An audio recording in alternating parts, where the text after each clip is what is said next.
किसी जंगल में एक उल्लू रहता था। उसे दिन में कुछ दिखाई नहीं देता था, इसलिए वह दिन भर एक पेड़ पर अपने घोंसले में छिप कर रहता था।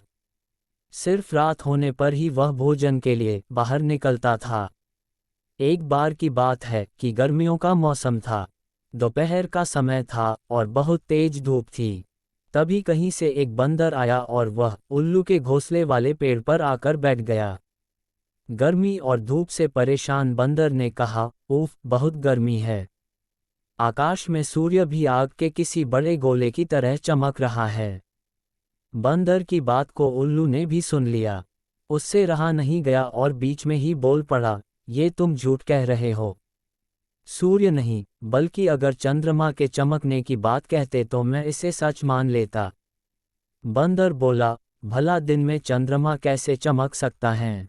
वह तो रात में चमकता है और ये दिन का समय है, तो दिन में सूर्य ही चमकेगा। यही कारण है कि सूर्य की तेज रोशनी की वजह से बहुत ज्यादा गर्मी हो रही है। उस बंदर ने उल्लू को अपनी बात समझाने का बहुत प्रयास किया कि दिन में सूरज ही चमकता है, चंद्रमा नहीं, लेकिन उल्लू भी अपनी ही जिद पर अड़ा था। इसके बाद उल्लू ने कहा, चलो हम दोनों मेरे एक मित्र के पास चलते हैं, वही इसका निर्णय करेगा। बंदर और उल्लू दोनों एक दूसरे पेड़ पर गए। उस दूसरे पेड़ पर उल्लुओं का एक बड़ा झुंड रहता था। उल्लू ने सभी को बुलाया और उनसे कहा कि इस बंदर का कहना है कि दिन में सूरज चमकता है, चंद्रमा नहीं। अब तुम सभी बताओ दोस्तों कि दिन में आकाश में चंद्रमा चमक रहा है या नहीं।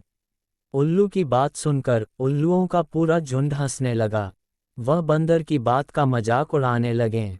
उन्होंने कहा, नहीं, तुम बेवकूफ़ों जैसी बात कर रहे हो।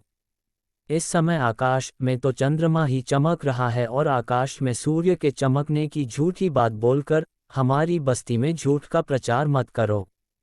उल्लुओं के झुंड की बात सुनने के बाद भी बंदर अपनी ही बात पर अड़ा हुआ था, जिस देखकर सभी उल्लू गुस्सा हो गए और वे सारे के सारे बंदर को मारने के लिए उस पर झपट पड़े।